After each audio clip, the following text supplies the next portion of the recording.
Assalomu alaykum qizlarjonlar, yaxshimisizlar? Bismillah deb unsiz, xamirsiz dietetический brownie tayyorlaymiz. Bizga kerak bo'ladi ganaj uchun shokolad, 2 ta banan, 4 ta tuxum, 4 qoshiq kakao, 3 qoshiq shakar, 400 gram yogurt, 2% va aralashtirish uchun blender.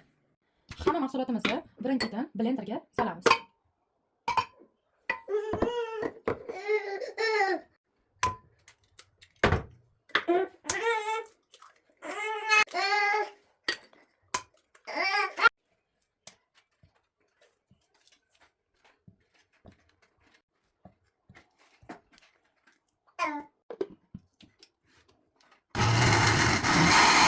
Yaxshilab blenderlanib olgan massamizni shunaqa suyuq massa bo'ladi. Xohlagan qolipinglarga qo'yasizlar.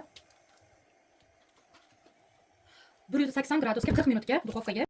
Shokolad uchun ustiga ozgina sariyog' va shokoladni eritib olamiz.